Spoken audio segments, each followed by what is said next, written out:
Komikian. Bai. 22. mendean. Bai. Ze pasatzen da 22. mendean? Irla baten esan dezu gaina, ez da? Bai, bueno, 22. mendera iristen dira, ze guk gaur egun sortu dugun gizarte honek, ez? Bai.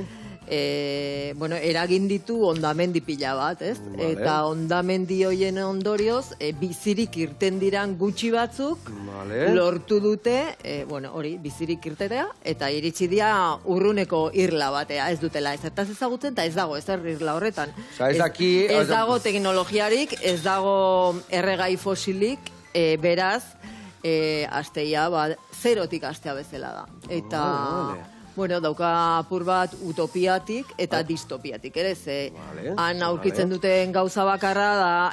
Bai, ni pentsatzen nun, ja, hegazkinak eta bestia, eta danak egan ibiliko ziala, eta ez guztiz atzea, dana zerotik hasiko dia ordu. Hori da, eta gure gizartetik soilik iritsi zaizkie, osea, geratu dira, pues, plastikoak, daude plastiko zinguratuta. Vale, hope. Eta oso animalia gutxi daude, eta daudenak arraroak dira, ez ditugunak ezagutzen.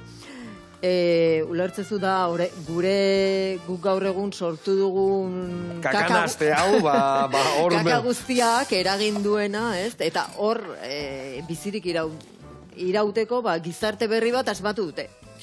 Eta adibidez, jateko taula, fermentatzen dute dena. Hartzidura, fermentazioa, hortik... Osea, elikadura guztiz bai aldatzen da, esaten duzu bezala, animalik ez daude, arrantza egiteko ere... Bai, animalia daude, baina gutxi batzuk.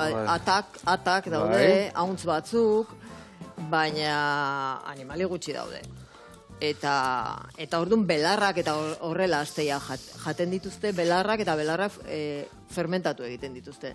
Ze, bueno, hori idazteko egon izan dokumentatzen pila bat, ez? A ver, eta zibilizazio guztien hasieran, osea, neolitikoan ere bai, pues beti janariak eta horiek hartzidura egiten dute. Bai, hartzidura fermentatu, guainik eta esate du gaina onuragarriago diala, eta gure iriketak eta egiteko hobeto diala, ez da? Hori da. Orduan, pues, hauek ere, nere komikian, Iris 22, pues, haiek ere, fermentaziotik edo fermentazioa da haien elikaduraren oinarrietako bat. Vale.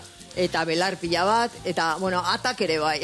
Atak jate Bai, orduan, kontua da hori, ez? Erronka zala, horrelako historio bat asmatzerakoan, nola daiteken gizaki multzo bat zerotik, ez? Zerotik denean, eta teknologiarik gabe, gure teknologiarik gabe. Guain emateu zinezko izango zala, ez da? Baina posible da. Dudik gabe.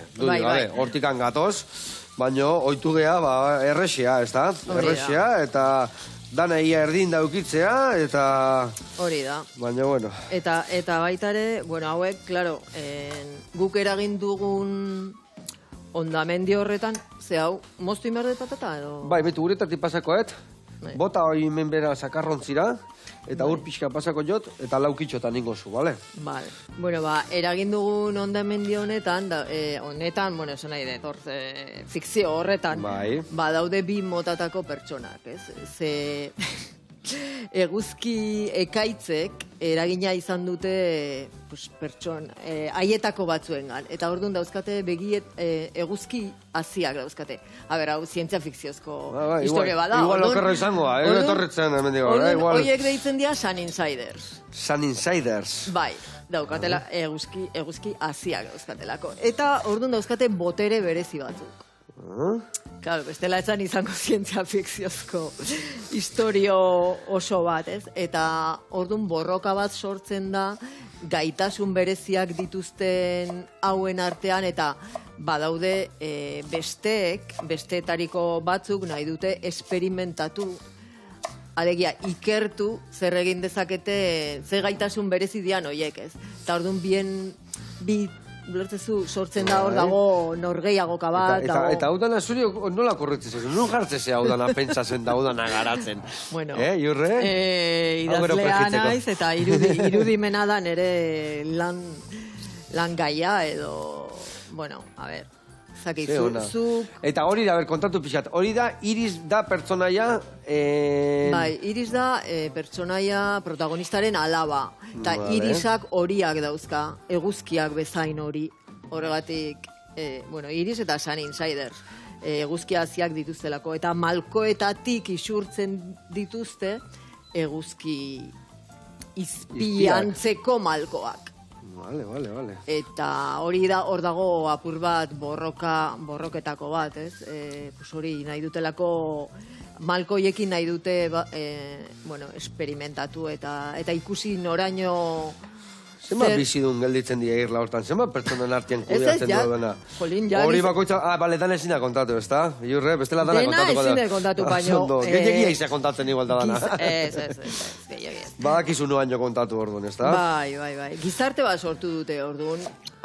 Hor ja, gizarte ezberdin baten antolamendua dago hor. Eta, nik uste hori interesgarria dela, ez? Daukate beste bizimodu mota bat. Sí, ona.